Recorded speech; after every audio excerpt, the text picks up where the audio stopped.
We still have about 7 minutes before we officially start. We still have about 7 minutes.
Hello, good evening. We still have 3 minutes before the top of the hour, so you still have time to do some last minute things. But we'll start at the top of the hour, which is about 3 minutes.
So good evening to everyone.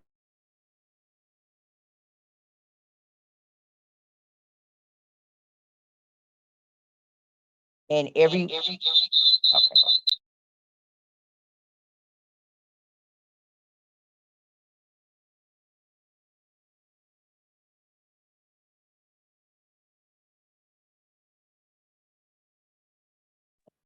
Okay. Are you all able to hear me? Because I do not see anyone, but can you hear me? Someone unmute and say whether or not you can.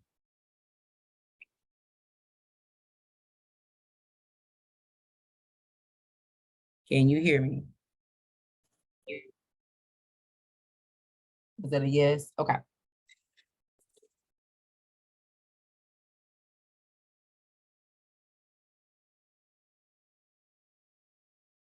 or group assignment.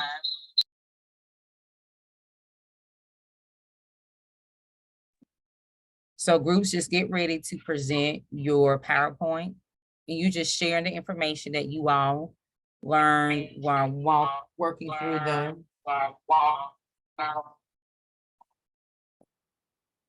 you want to work through the group project. So we'll just take volunteers to go first, second, and next. So ensure that your cameras are on. Even if you have to walk away, place a message in the chat.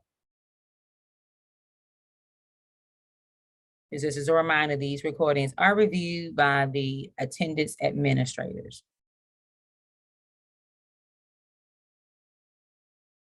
So it's just, you take the, it's the exam and then the HESI the following week, and we don't come back for week 12, do we?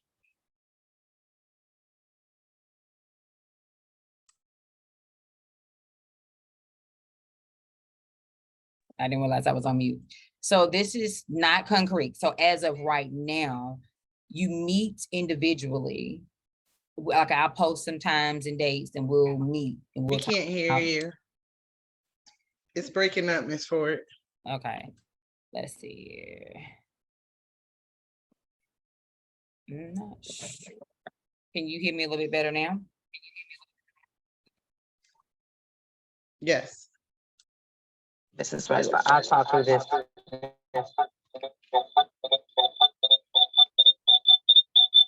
No, it's not working now. Okay. Are you able to hear me? Yes. Okay.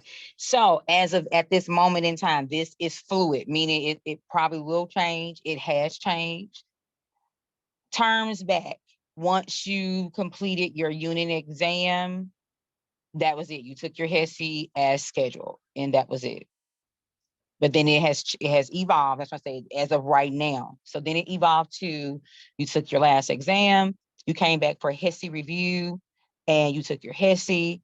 Then it was, you met with the professor individually. Then it evolved to, you took your last exam, your HESI review, HESI, and then you only met with the professor if you were not going to be successful in making the passing score. So you talked about your plans, what were the next steps? So that only included students that did not, were not going to pass.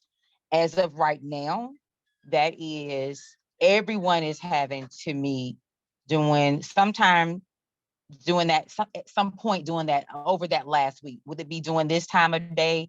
It will not be. It'll be times that you and I, the student, we just deem to be, appropriate and convenient for, the two of us.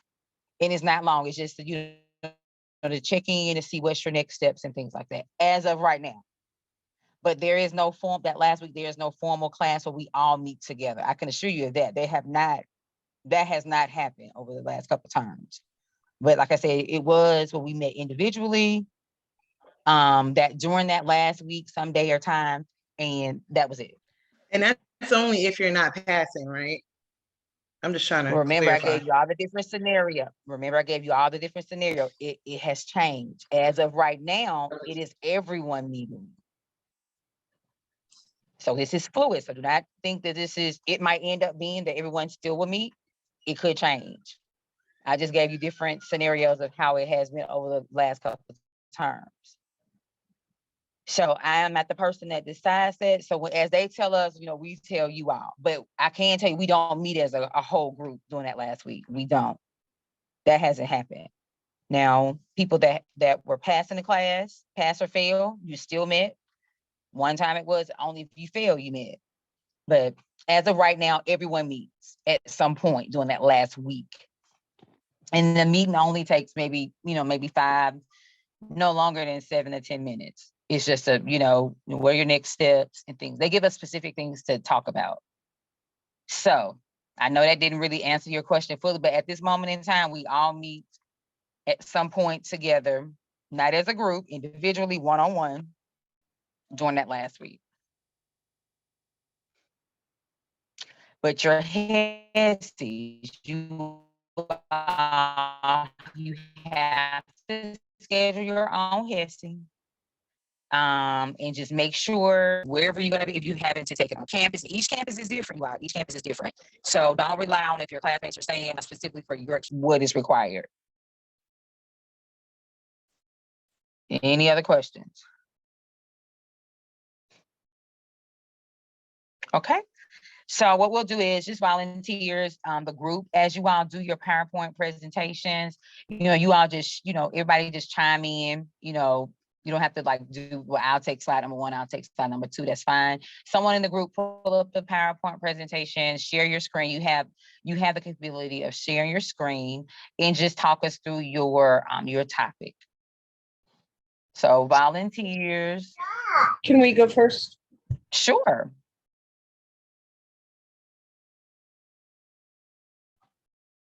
So if you're part of this group, just make sure that you're saying, you contribute in, some type of way, that you're not great, you only say one sentence or, all that. Just contribute throughout the presentation, for each group. Okay. All right, I'm going to mute Okay. myself. Go ahead.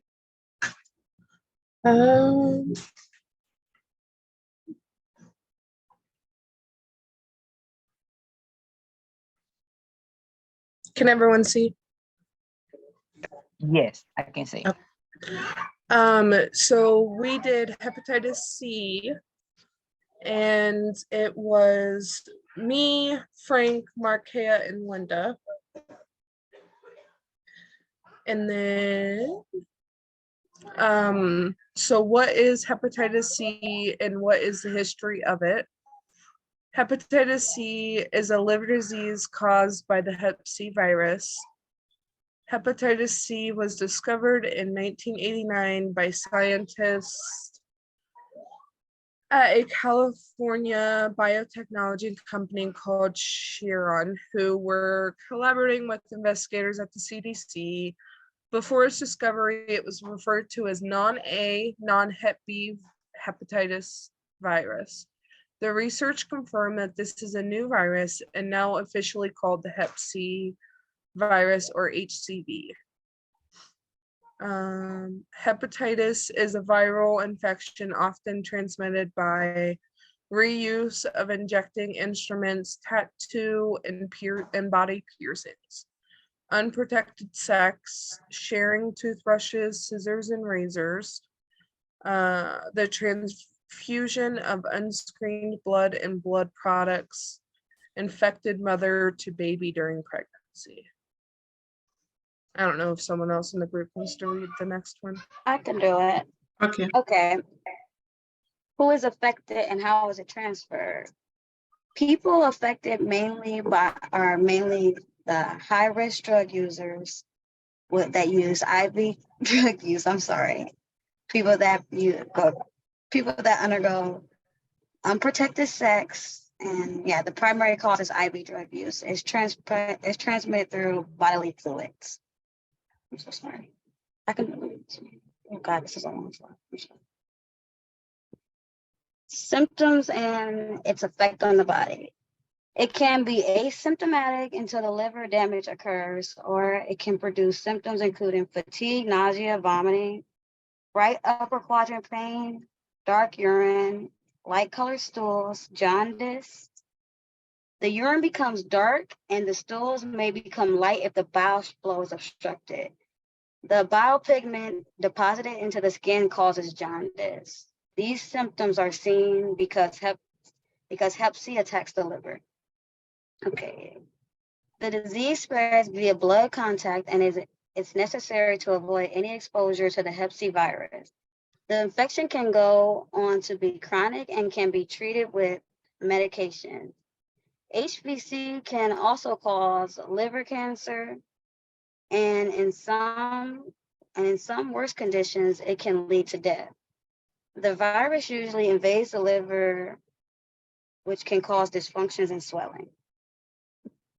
Okay, somebody else can read the next one. Yeah, classmates chime in. Anybody else?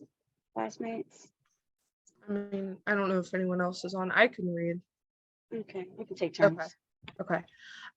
Treatment. There are multiple ways to help treat/cure hepatitis C. In 95% of cases, it is curable.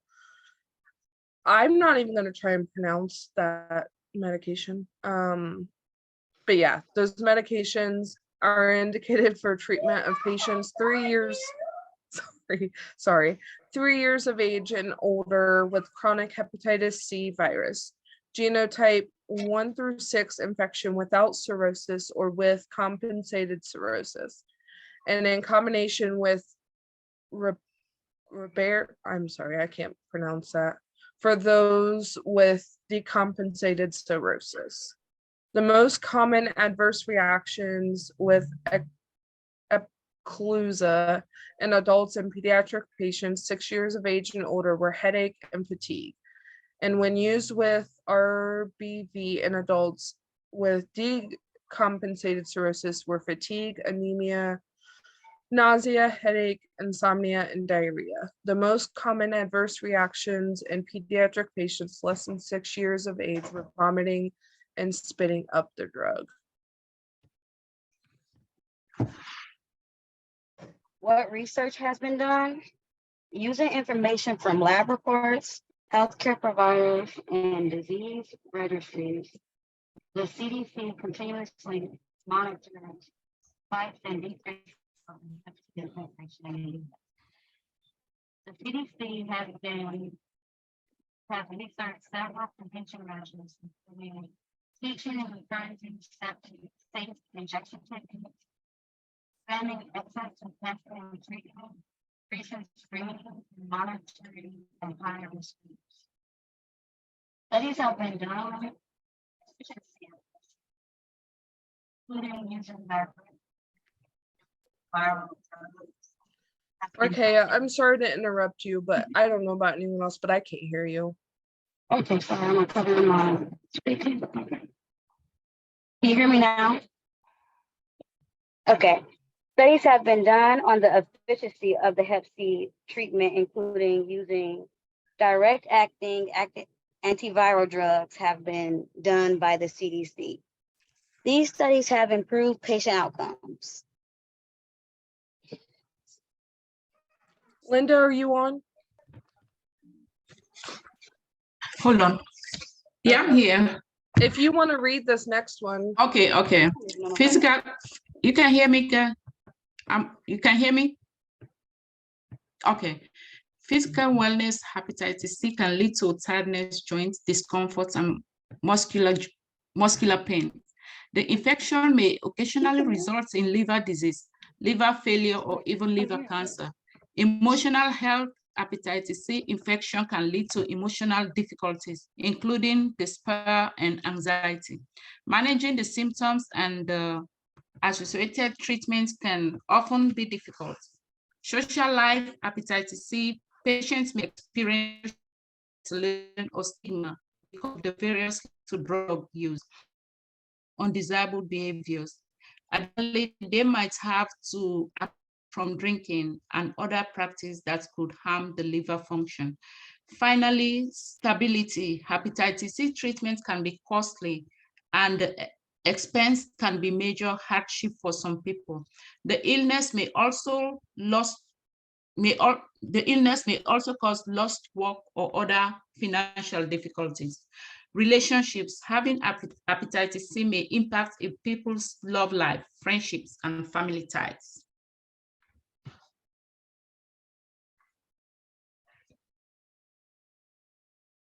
Frank, are you on? Okay, I can read. Yes. it. Oh, Oh, you can go, do it. You go. go ahead, Frank.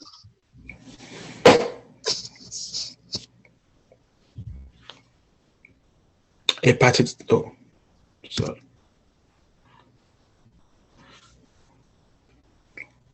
Are several drugs that are frequently used in treatment of Hep C because they can aid in removal of the virus from the body. The drugs prescribed may vary depending on the Hep C virus type, the intensity of the infection, and the patient's general condition. Treatment may have adverse effects and persist for several months.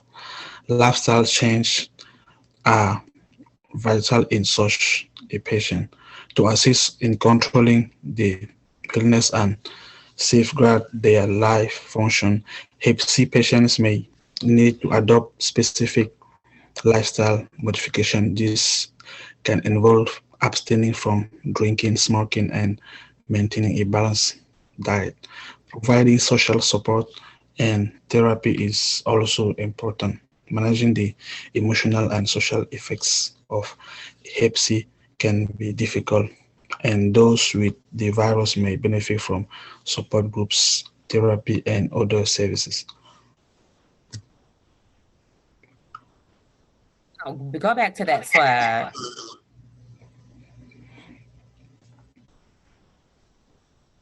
Let me minimize. Turn down my other device. One of the things, remember you all with these presentations, HESI, the bigger picture is passing HESI as it's part of your KGA. So as the groups review, make sure that you're taking notes because these diseases is information you will be tested on in some way, form, or fashion on the HESI. This first point here, you skipped over that part. But sometimes hepatitis C is not, people don't find out for years and years that they actually have it. Because of the signs and symptoms, it kind of just like masks itself like it's not there. So a person that has been diagnosed with hepatitis C, they may need to undergo further testing. I just wanted to bring out that point right there that you all had in this first bullet, but you all are doing good. Go ahead.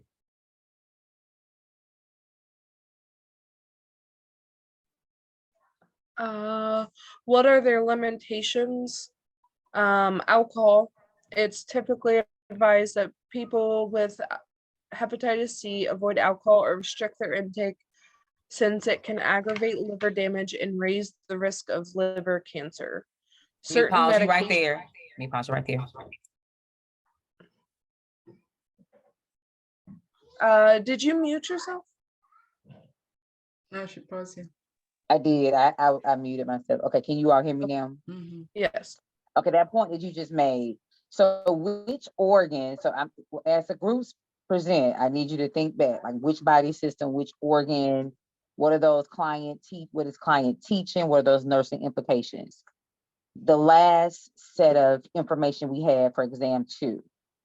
This disease affects mostly which The organ? liver. Okay. And what did we learn or what were we tested on about the liver metabolizing beer, whiskey, the different types of alcohol? It metabolizes at Yeah. different rates. Mhm. And so if there's injury, a disease process with the liver, in the liver, would a person still want to be even drinking alcohol No. at all? And if they just have to have it, do they want to drink as much? So that's how you kind of put together, make the connections with your prior knowledge with what we're reviewing today. Okay, go ahead. No, it's okay. Certain medications, some medications can harm the liver. So people with hepatitis C may need to avoid or use caution with certain medications. It's important to consult with a healthcare provider before taking any new medications or supplements. Specific drugs, people with hepatitis C may need to avoid or be cautious with certain medications. Oh, I don't know how, I think, okay. Or be cautious with certain medications might cause damage to liver before ingesting any novel pharmaceuticals or dietary supplements. That kind of repeated itself. I'm sorry. And then that's our references. Sorry for the interruption. Okay, great. Thank you for sharing. So stop sharing, and then the next group, go ahead and decide who's going to actually share the PowerPoint. And just as a reminder, while they're switching and getting ready, the next group, just be thinking, taking you some notes, because remember, you will be tested on this information on the HESI. So you do need to know the information. So all thing you have to do is just share the screen, whoever from the next group, just go ahead and we're waiting on you.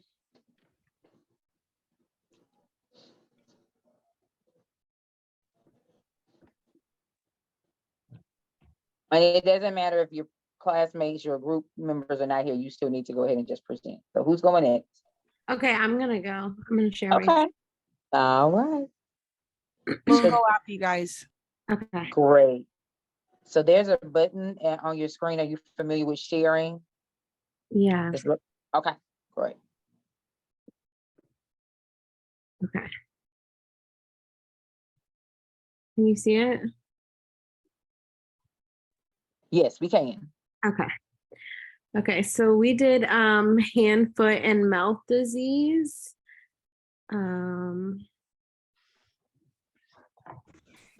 Sorry. So it's hand, foot, and mouth disease is contagious and spreads easily from person to person through close contact with infected individuals. It's a mild but highly contagious viral infection, and it is common in younger children. It occurs mainly in children under 10 years old, but also occurs in adults. Children are more likely to be at risk for the infection and the illness because they are less likely than adults to have the antibodies to protect them. I don't know if somebody else from my group wants to read the next one. Hand, foot, and mouth is caused by the enterovirus 71. This group of viruses includes, I can't really see, proloviruses, is that how you say it? Polioviruses. Oh, polioviruses, cork, I don't know that one. me either. Okay, it includes different viruses, as you can see, them are hard words to pronounce. The virus can be spread through close contact with the infected individual. These include kissing, hugging, shaking hands, or sharing utensils or cups with someone who has the virus. Spread it by person to person with unwashed viruses, contaminated hands, and by the contact with the virus contaminated surfaces. Virus spread through the air. Droplet from coughs and sneezes of the infected person. Exposure to contaminated feces. The virus can also be spread through explorers tooth feces of the infected person, especially when changing diapers or using the toilet. Inhalation of respiratory droplets. The virus can be transmitted through respiratory droplets when an infected person coughs, sneezes, and other person inhale these droplets. Okay. There's a contagious period, which is the infected person, they're most contagious during the first week of the illness. And hand, foot, and mouth disease is not transmitted to or from pets or other animals. The virus can continue to be shed in feces for several weeks after the symptoms have already resolved. It is important to take steps to prevent the spread of the virus even after the symptoms have subsided.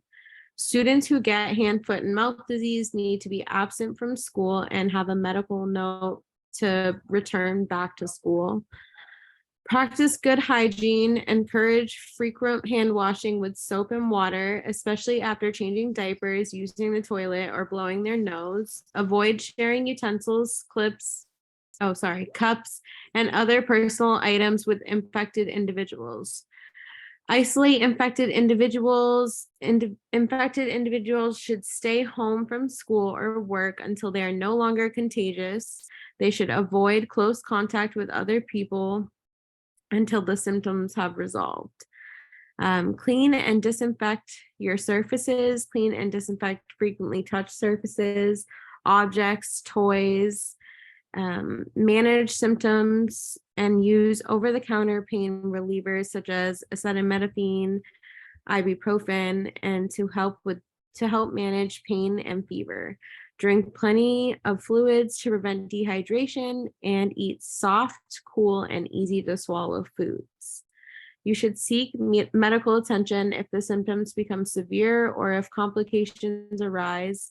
Seek medical attention if complications of hand, foot, and mouth, are rare, but can include viral meningitis, encephalitis, or other serious neurological conditions. Okay. The disease usually begins with a fever. A fever of 38 to 39 degrees Celsius may be presented for 28 to 48 hours. Poor appetite, malaise, feeling unwell, often following up with a sore throat, loss of appetite, fatigue. 1 or 2 days after fever onsets, painful scars usually develop in the mouth that begins as small red spots that blister and thins, often becomes ulcers.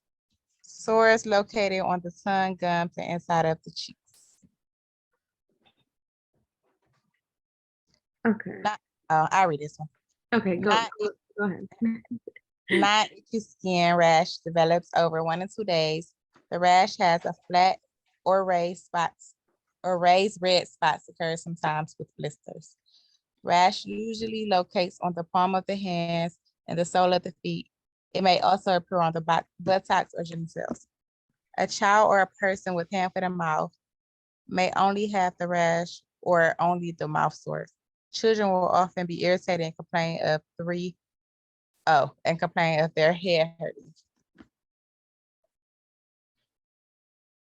Okay, something you can do to prevent it is wash your hands more frequently and correctly before and after changing diapers and after using the toilet, before prepping food, before eating, after playing outside or inside, cleaning dirty surfaces and soiled items, including toys, and then first with soap and water and then disinfecting them after.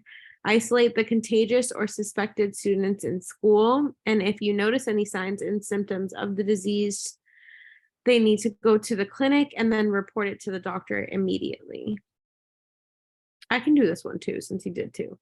The treatment and management of it would be that there's really no specific treatment for it, but symptoms can be treated to provide relief from pain, from the mouth sores, and from fever and aches.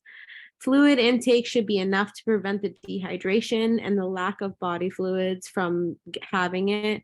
Moderate to severe dehydration develops. It can be treated medically by giving fluids through IV. Manage symptoms. You use over-the-counter pain relievers, acetaminophen, ibuprofen to help manage the pain and fever. Drink plenty of fluids to prevent dehydration. Seek medical attention if symptoms become severe or complications arise. And then we just had our references.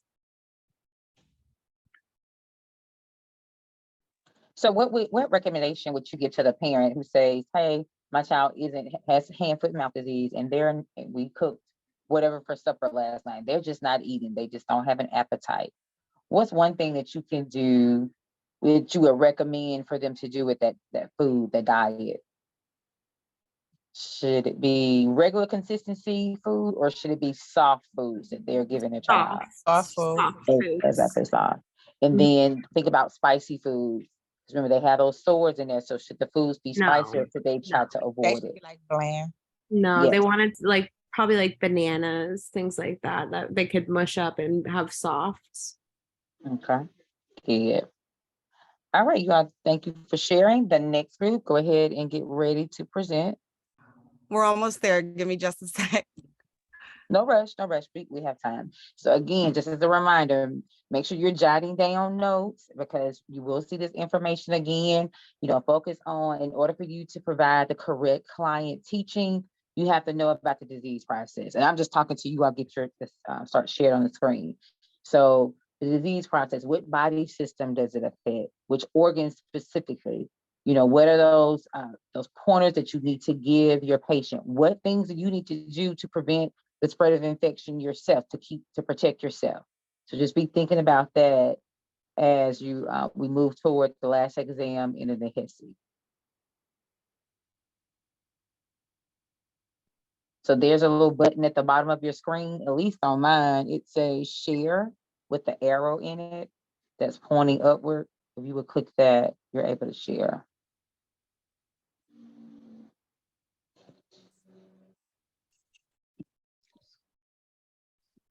Can everyone see? Because I'm not sure. Yes. Yes, we can see. Okay, so this was with, wait a minute. Maybe if I close this, okay. So it's with me, Miss Manor, Miss Ford, and Miss Bug. And we did toxoplasmosis. Okay. So the history of toxoplasmosis, it's Toxoplasma gondii, which is discovered in North America and Brazil in 1908.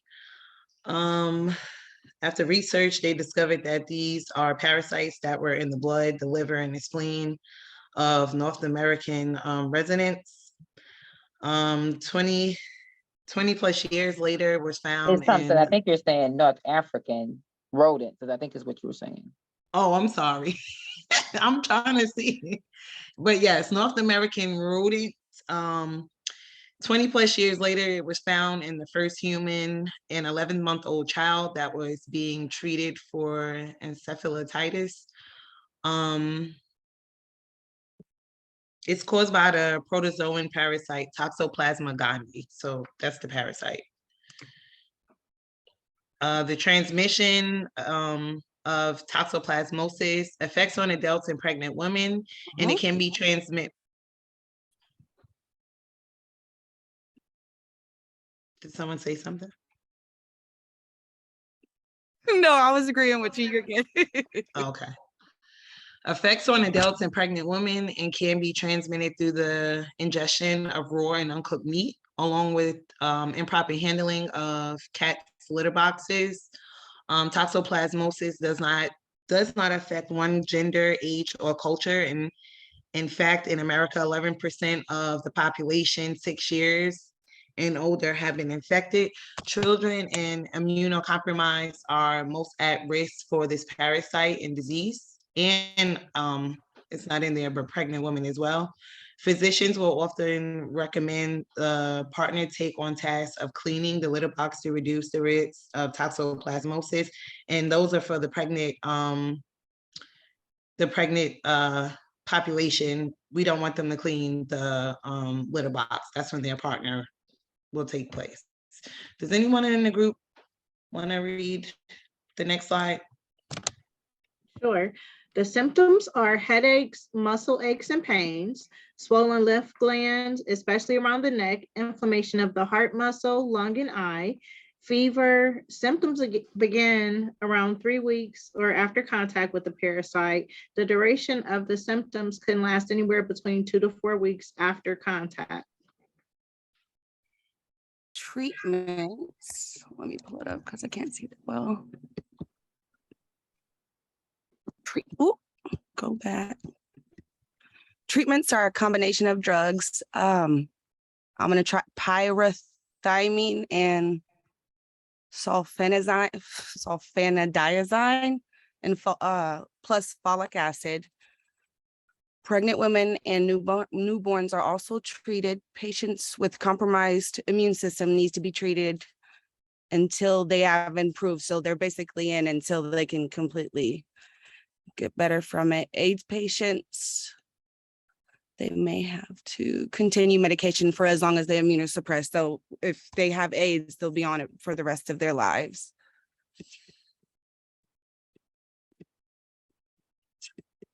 And let me open this up. You can read it from the screen. I'm moving it as we go. Okay. The daily life situation that can occur is having headaches, fatigue, muscle weakness, and swollen lymph nodes and glands, and fever. If not properly tested for toxoplasmosis, it can also be mistaken for the flu. Toxoplasma is established as a chronic infection for the brain, in the state of the brain and the skeletal muscle. And what is that? Inhalation. Mammalian? I couldn't tell you. Listen, we tried. Toxoplasmosis is considered That's as the correct. leading cause of, thank you, Ms. Ford. As the leading cause of death attributed to foodborne illnesses in the United States. Then it goes along with how we're not supposed to mix when we're preparing the food, keep the like the meat and the vegetables or fruit separately from each other. Make sure you're washing it and doing the whole storing it in the fridge and jars. And those are our references at the bottom. Any questions? Great, thank you all for sharing. Good point. Forget about the litter box, changing the litter box. A pregnant mom, we want to discourage that. And also the preparing of foods, making sure that you are, we talked about that early on. I think that was the first exam about, letting foods thaw out in the refrigerator, cutting up foods. Don't use the same cutting boards for meat as you would your fruits and vegetables and things like that. So great. Activate that prior knowledge and bring it forward. All right, next group. We can go. Think.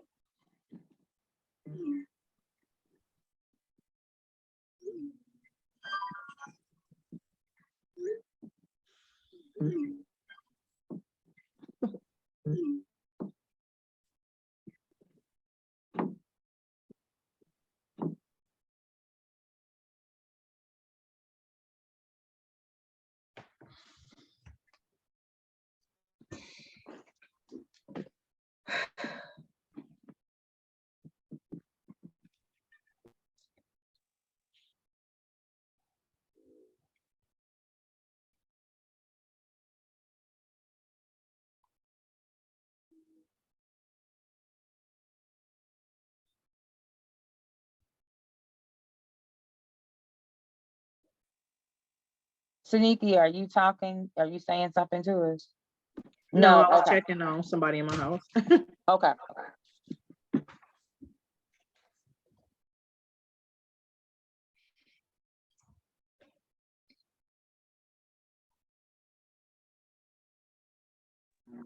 Okay, information regarding the transmission of the infection for Legionnaires and Pontiac fever. The most common route of transmission from Legionnaire's disease and Pontiac fever is by inhalation of aerosol water containing bacteria.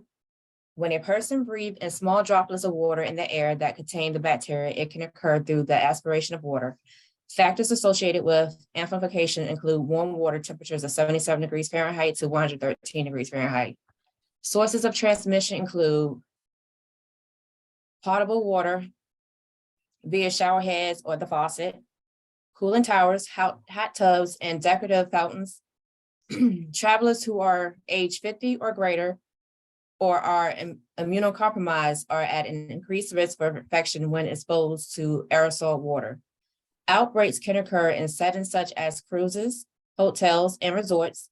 Approximately 10% to 15% of reported cases in the United States occur in people who have traveled during the 10 days before symptoms or onset. This disease does not spread from person to person.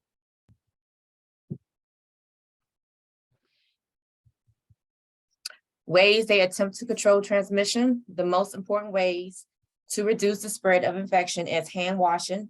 Always wash your hands with soap and water. If unavailable, use alcohol-based hand sanitizer with at least 60% of alcohol. Also important is to get vaccinated for those infections and viruses that have one when is available. Anybody else want to read? I'll go, Kendra. Okay. What type of surveillance the state departments of health and CDC use to track Legionnaires? The most commonly used laboratory test for diagnosis of Legionnaires' disease is the urinary antigen test, which detects what you say? Legionnaires. Legionnaires. Okay, thank you. Which detects a molecule of the Legionella bacterium in the urine. If the patient has pneumonia and the test is positive, then you should consider the patient to have Legionnaire's disease. Treatments for Legionnaire's disease and Pontiac fever. Legionnaire's disease can be treated by several different antibiotics. I don't really know how to pronounce that word. They are the first recommended line of therapy for Legionnaire's disease when it comes to adults. Azithromycin is the first line of therapy recommended for children. It's important to start the medication quickly because delayed treatment could possibly lead to a more serious prognosis. Pontiac fever often does not require treatment and usually goes away on its own and doesn't cause further issues. While it doesn't require treatment, it is recommended to up your fluid intake and take over the counter medications to reduce the fever and muscle aches. I think that's it.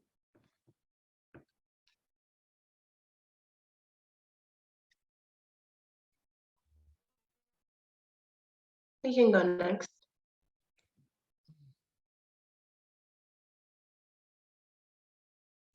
Okay, thank you for sharing. We do have, one more group after this one? Is this the last group? Go ahead and begin ready.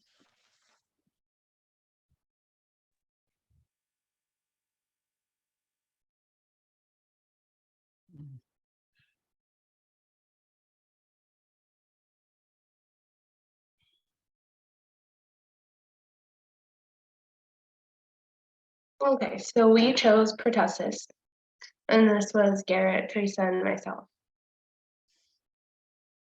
What is pertussis?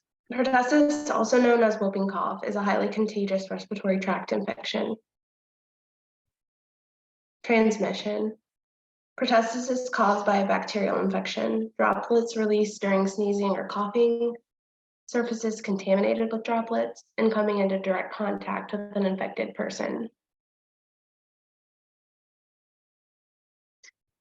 Symptoms of pertussis present like the common colds: runny nose, nasal congestion, red watery eyes, low-grade fever, and a cough.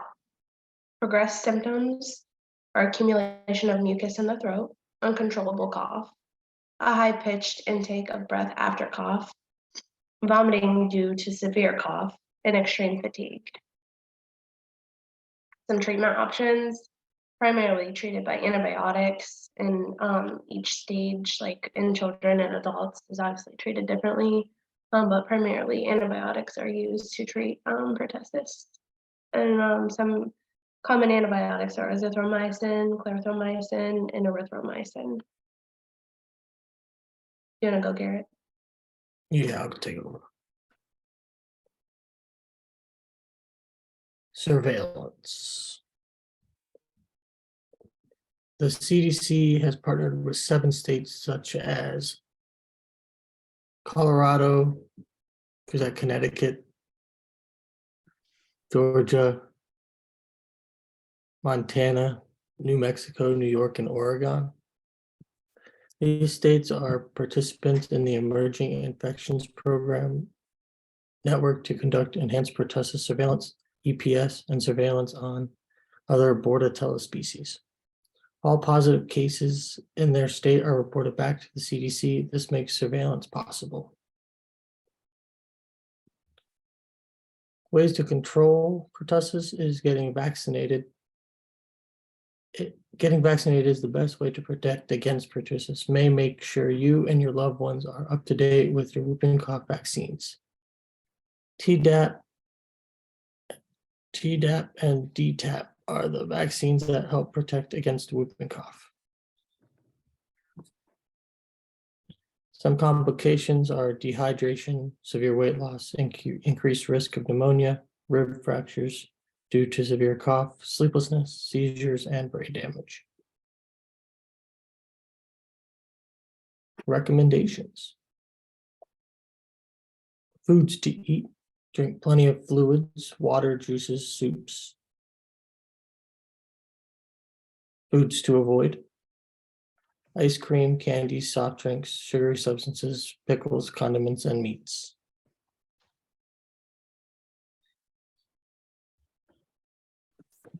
So remember, you all, some key things about the different diseases as we talk about them. Some, the whole family is given antibiotics as like a prophylactic intervention. So be thinking about those different things that we have to do for those certain disease processes. This was one of them.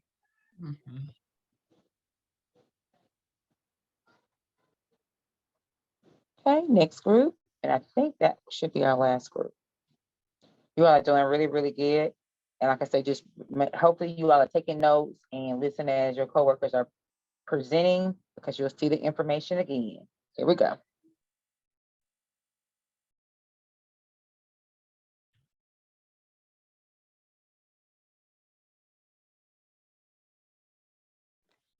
Okay, we had HIV.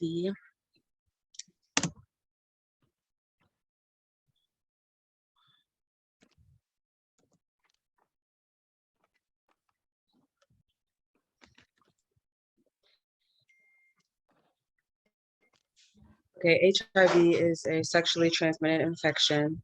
It is spread through sexual body fluid.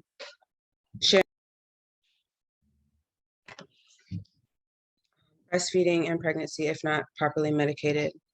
HIV was discovered in the United States in the 1970s.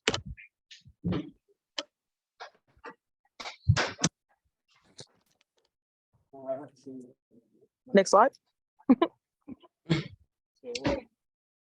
At the end of 2021, 1.2 million people in the United States had HIV. Only 87% of those knew of their status. HIV is mostly spread through man-to-man sexual contact. People that receive blood transfusions are also at a greater risk. Drug addicts sharing needles are at high risk, and African Americans and Latinos. Some signs and symptoms: fever, chills, rash, night sweats, muscle ache, sore throat, fatigue, and mouth ulcers. Okay. Anybody else want to read? Yeah, I can.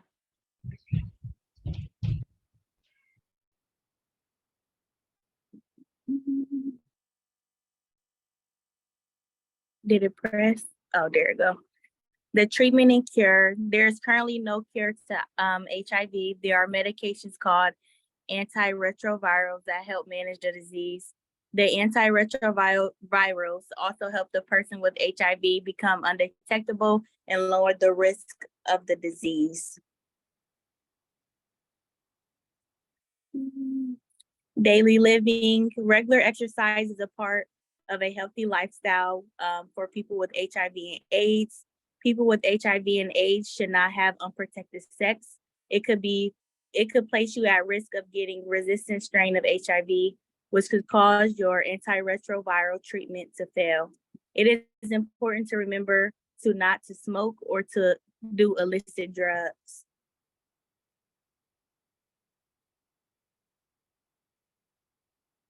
And then that's the reference slide. All right, thank you so much. All groups, you all did really well.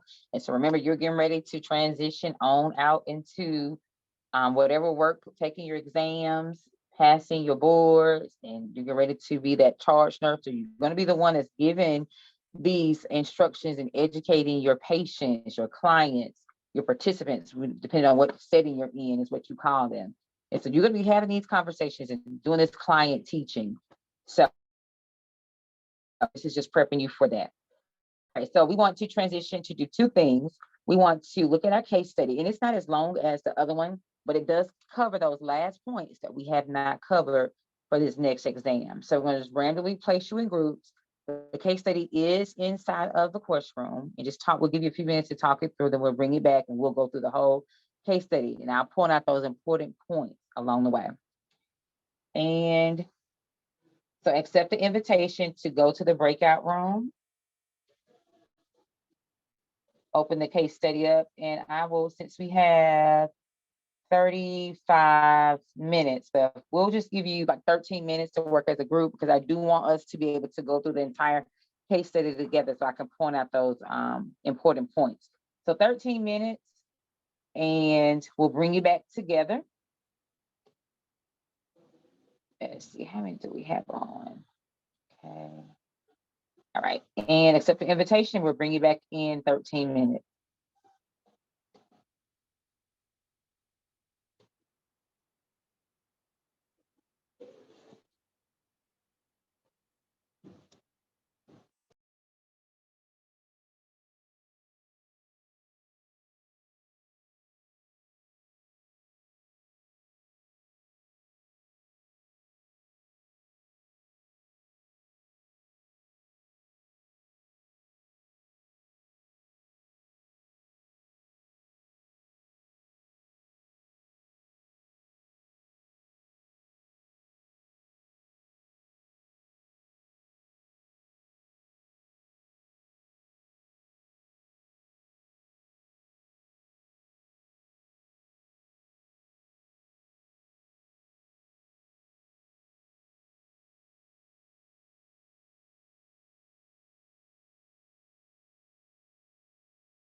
mess with it. Like, I don't care. They can hear me. I'm over it. Okay, well. I don't know.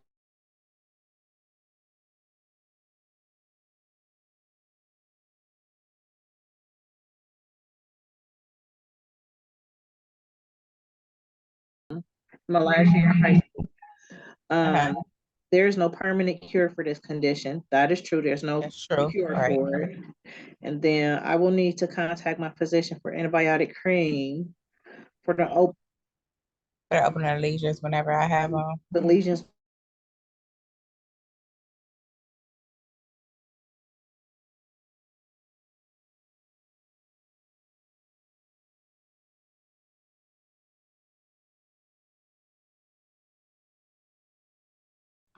And then what about the client teaching? We would have to do for all three of those. We'd have to have client teaching for all three. For the herpes or the HPV, we would definitely want to educate them on, like getting treated and yeah, wearing like protective. Yeah, and you can get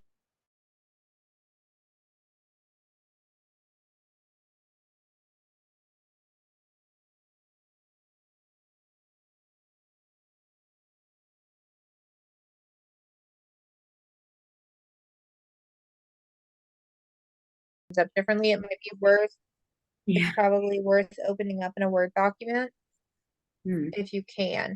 So if you like,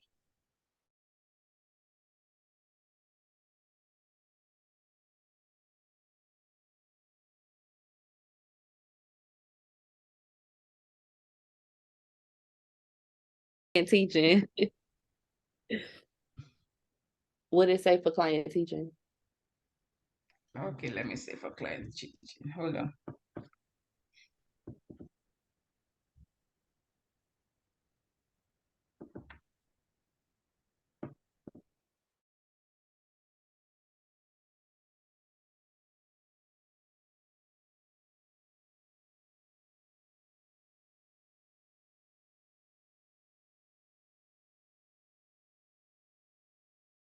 Screening for recommend screening for mainly for HIV.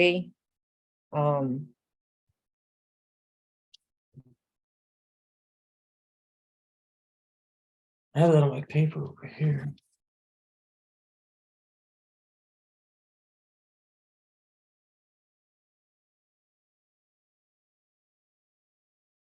But it was from her lesions being open.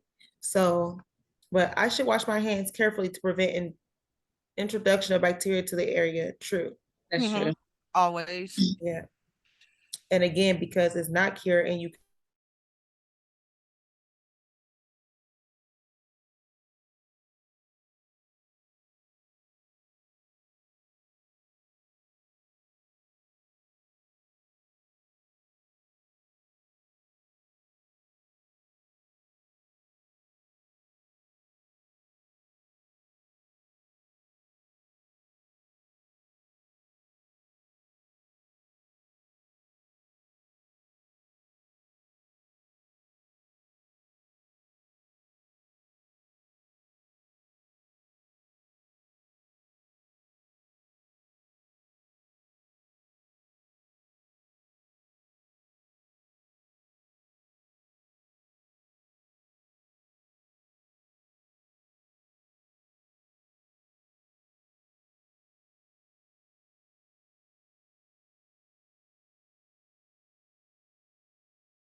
Hello.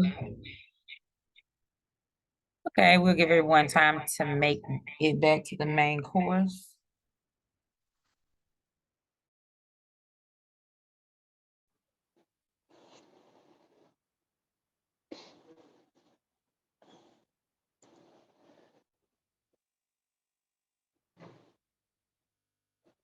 Everyone should be back in at least a minute because it'll automatically close you out. So, all right. So who's gonna lead us through this case study? I can read it. Ms. Buck, are you volunteering? Is that you volunteering? Looks like you and Miss T. You and Miss T look like you all are volunteering.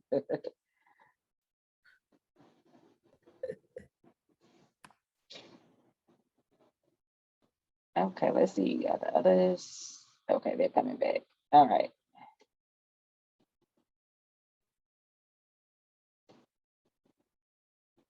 So I do need to hear from you.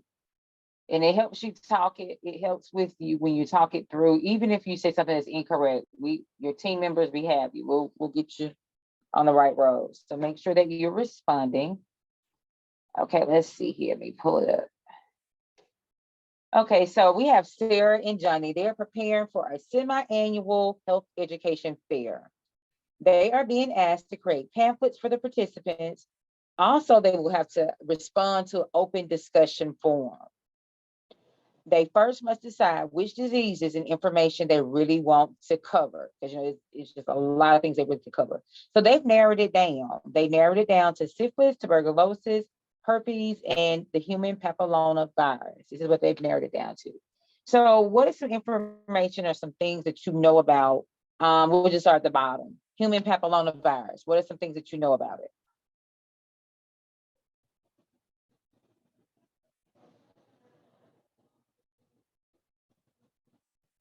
That there are vaccines for it. Okay, it's a vaccine. Yeah, 3 for it. vaccines for it, and you can start getting those vaccines as early as I believe it said 9 months old. No, not I mean 9 years old. 9 years old. Okay. That's, we question that. So it is true that you can get it as early as 9? Right. Yeah. Okay. 9, yes. And it's Under an age infection 14, that there's causes only 2 warts. vaccines. Yes, that is that variation. If you're under that age, you only get 2. Oh, okay. But let me just refocus us. But for this exam, we want to pretend that the person, we want to stick to the fact that they're older and they get the 3 vaccines, okay? They're over the age of 14, people. Yes. Mhm. Okay. Prevented So by if you see condom something, use. go ahead. What you If say? they use a rubber, it helps prevent it. Okay. All right, let's go to herpes. What do you know about it? So just think about the body system that's most affected, the organs, some client teaching, etc. Spreads through bodily fluids and saliva and open sores. Okay. And there's nothing to make it actually go away. You live with it forever. Okay. Just treat the symptoms. It affects the liver and the lungs. Okay. What about tuberculosis? Super contagious, transmits by airborne. You're going to be on antibiotics for a long time. Is the antibiotics that tuberculosis is? People, that's what they take for tuberculosis. It's a virus. So would they take antibiotics? Antiviral. Antiviral. Okay. All right. So, and then if there is an issue with a patient with the medication, what probably would be the issue? What did you just say with the medication? With the person doing what with the medications?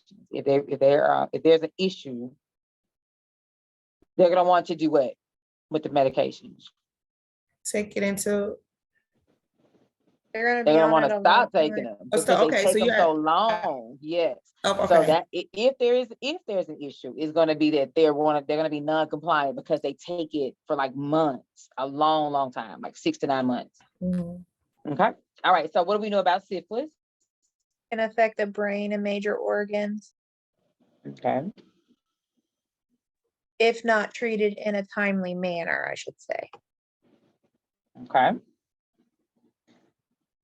All right. Anyone else? Take the full course of the antibiotic. Okay. It's a bacterial infection usually spread by sexual contact. Mm-hmm. Women often go untreated for a long time because they don't realize that they have it. Mm-hmm. Okay. So we have let me see who the nurses. Let me go back up here. I forgot what their names were. Sarah and Johnny. So here it is. They're trying to create this pamphlet. And this section of the pamphlet is about genital herpes. Which of the following statements should be included in the pamphlet in the informational section about genital herpes? So when you're reading information, you can look at it as, is this true or false? And so if the information is false, should we put this in the pamphlet? No. Okay. No. All right. So the question is really asking you, are these things true or are they false? But the question was, which of the following statements should be included in the pamphlet? So in your mind, you want to remember tomato, we're saying the same thing as true or false. All right. I am only contagious when I have open sores. False. False. Okay. And what information would make it true? You're always contagious. It can be spread at any time. Or just take the only out.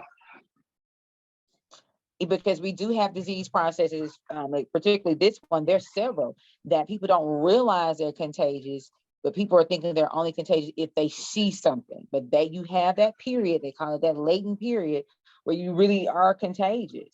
But because people don't see anything, they think that they're not. So we would not say you're only contagious. You are contagious when you have open areas, but you do have that moment in time that you still are contagious, but right now you don't see any symptoms, okay? The infection is limited to only my genital region. False. Okay, so what information how would we make this true? Because it's not only limited to your genital Right. area, because people can get it on their mouth Simplex too. 1 and 2. And it started as a cold source considered. Exactly. Yes. Great. There is no permanent cure for this condition. True. Okay, so we can just leave that statement how it is. I will need to contact my physician for antibiotic cream for the open lesions whenever I have an outbreak. False. What makes this false? Is it not a cream? It's an an oral medication. It's like Valtrex or. But not that it's a cream. What is genital herpes? Is it a infection or is it a virus? Virus. Do we give antibiotics for viruses? No. We give what kind of medications? Antivirals. Antivirus. So this statement, I will need to contact my physician for antiviral. Now they may have some other things that come up and it'll be there at the same time as they have an infection that might come up. So they might be on antivirals and antibiotics. But if they just are wanting some cream for the lesions, it's the antiviral cream that they'll actually give them. Okay, I should wash my hands carefully to prevent introduction of bacteria to other areas. True. And you should always wash your hands. Exactly, all the time. Great. Okay, there will be a vaccination informational section in the same pamphlet. They want to include information about the vaccines that are available. Johnny asked Sarah, what is the purpose of a vaccine? What should Sarah say? What is the purpose of a vaccine anyway? So we're not debating whether or not you should have a vaccine, vaccinate or not, but we're just asking a question. What are they for? To help prevent. So would it be primary? So if we're just providing education about it, it is. You're correct. It is a primary intervention. We're providing the education, and also if they're just getting that in the vaccine, it is primary. But if we are giving a tuberculin intradermal injection, that is what? We're trying to determine whether or not they've been exposed to TB. Primary. Is that primary or secondary? Secondary. Secondary Secondary. So screening. if someone's just getting a vaccine for something, that is primary, you're correct. But if because remember for secondary, we're trying to detect, we're trying to see if, so that would be secondary. Great, good point, good point. Okay, and he says, are there vaccinations for HPV? Is there a vaccination for it? Yes. What about hepatitis A, B? Yes. Yes. What about gonorrhea? No. Okay. All right, great. You all did well with that. Which of the following statements should be included in the pamphlet in the vaccine about the vaccine for the human papillomavirus, HPV section? So again, we're asking you to read these statements and see if they're true or not, because we want to put things in the pamphlet that are true. We don't want to put anything that's not true. Even though that question asks you, read the following statements that should be included. So when you have test questions, look for those keywords. Like if this says that should not be included, we will look for statements that are what? True or false? What'd you say? What was the question? If the question asks you, which statements should we not include in the pamphlet? When you're reading the statements, you're selecting things that are The true false or false. statement. The false. False. Okay, so make sure when you're reading those questions on the exams, identify what is it about the concept they want you to answer. Okay, great. But this one is saying should be included. All right, so here we go.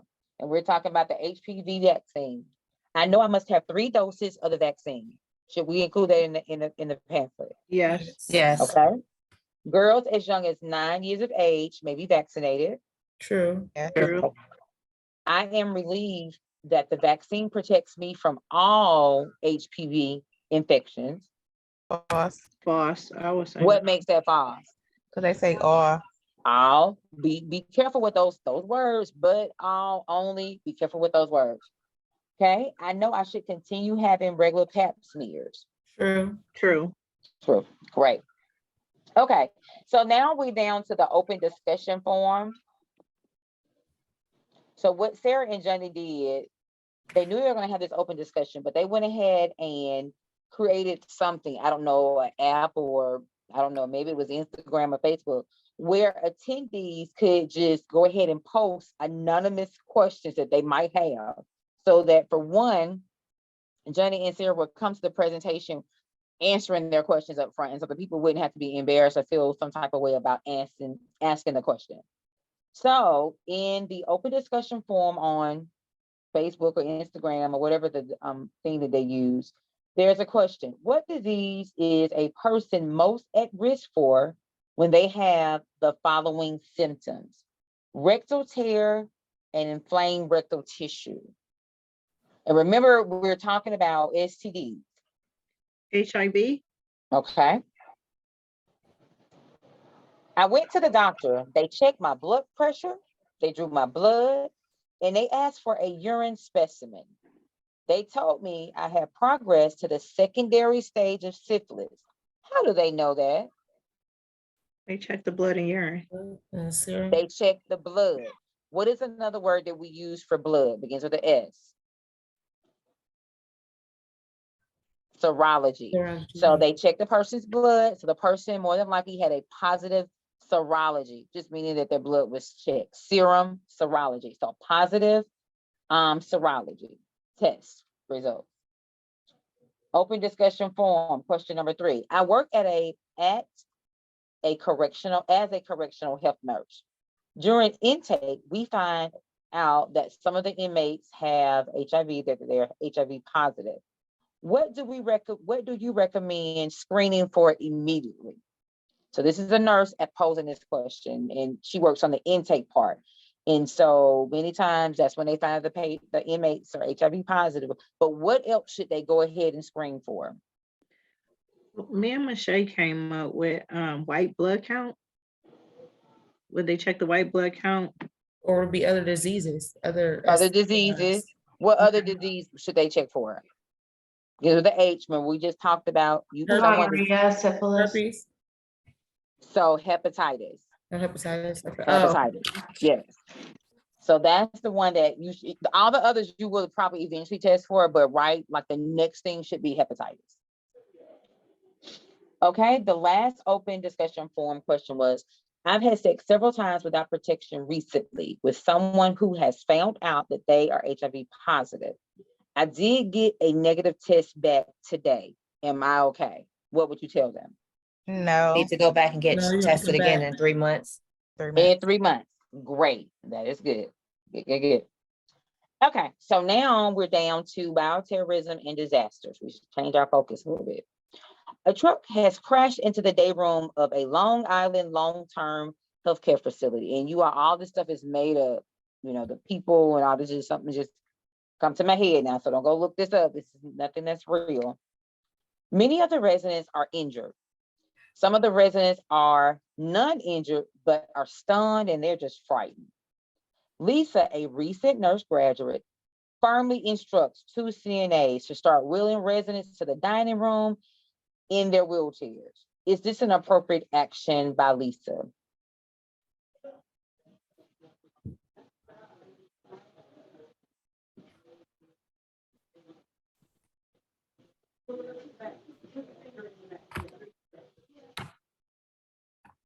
Yes, this is an appropriate action by Lisa. She's trying to get the people away from where the crash actually happened, not necessarily back to their rooms or anything, but just away from where the situation is occurring. So she's instructing, she's giving specific instructions. She's telling who to get who and take them where. So she's giving those specific instructions. So yes, this was an appropriate reaction or response by Lisa. Bob was called to come into shift early because there has been a toxic chemical spill. Bob screams to the fellow coworker, "Stop, do not touch that." Bob understands that proper clothing management of these clients for exposure to a toxic spill is. So here it is, he's working in the ER and he knows that they've called him in to work extra shift. And the reason is because they've had a toxic spill in the area, toxic chemical spill. And he walks in, he's pretty much a seasoned nurse, and he sees the nurse getting ready to unclog, disrobe one of the patients. And he says, "Stop." Why is he saying stop? More than likely the nurse is doing what when she's taking off the person, assisting them with removing their clothes? But you need to use tongs to remove the clothing if they have a chemical spill. She contaminated herself. Exactly. Yes, go ahead. Yes, that is correct. That is correct. So she should be using tongs, something, so that they will not have that direct exposure. Gloves is not enough in this instance. Okay, great.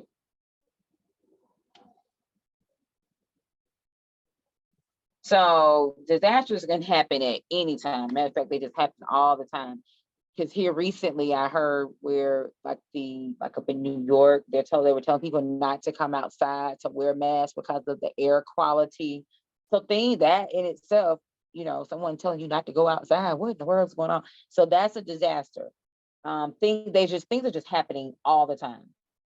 In addition to knowing first aid, for the most part, people are pretty much, washing their hands now. They're trying to get CPR certified or just know about the CPR. So, and as a result of natural disasters or disasters altogether happening, people sometimes do not have running water. So what are some things that a person can do so that they can have safe drinking water? In the event that there's a disruption of service for whatever reason, what are some things that they can do? They can boil the water for 5 to 10 minutes.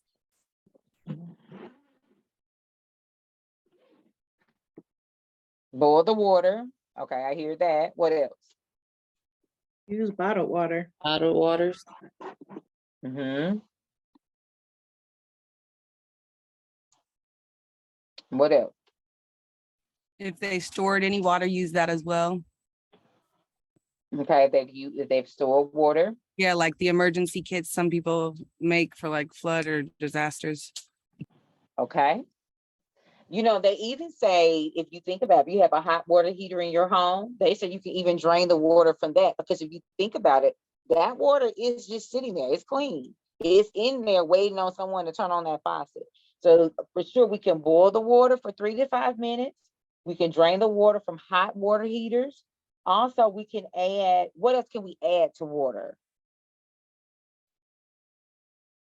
Bleach. Exactly. Add 1 cc or 16 drops of household bleach to a gallon of water. So 1 to 1 with that 1 cc or either 16 drops of household bleach to a gallon of water, and then let it stand for 30 minutes, and then you can use that water.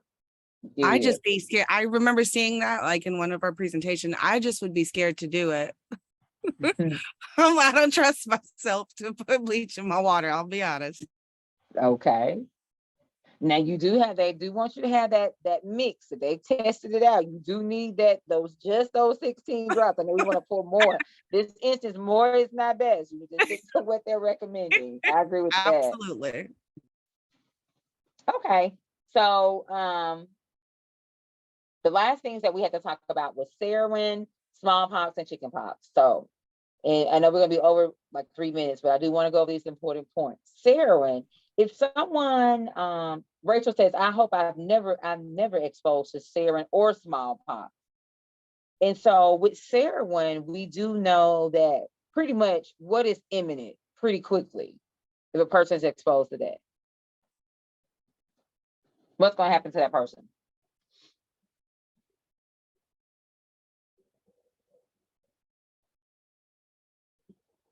So they're going to have severe respiratory distress. More than likely, it's going to be possible. It is, and it happens so quickly. That person may break out in a sweat or may start to feel like not well or whatever. But those people with severe respiratory distress is possible. So you want to be ready to do those, to administer those life-sustaining procedures. So for sarin, we want to remember that severe respiratory distress is possible. And our last point, Robert asked, what's the difference in smallpox vesicles and chickenpox vesicles? What would we tell Robert?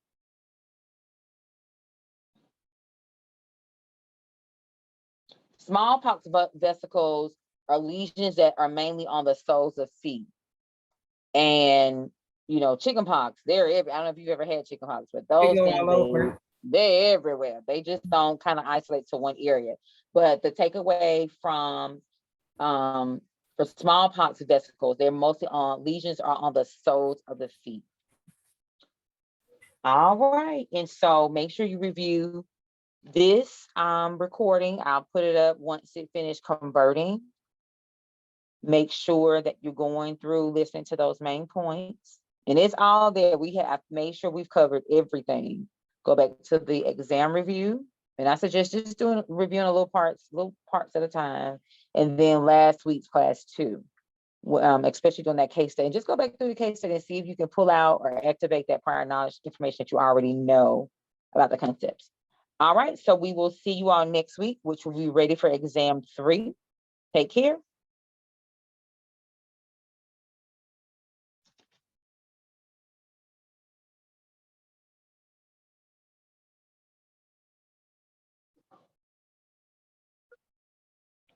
Oh.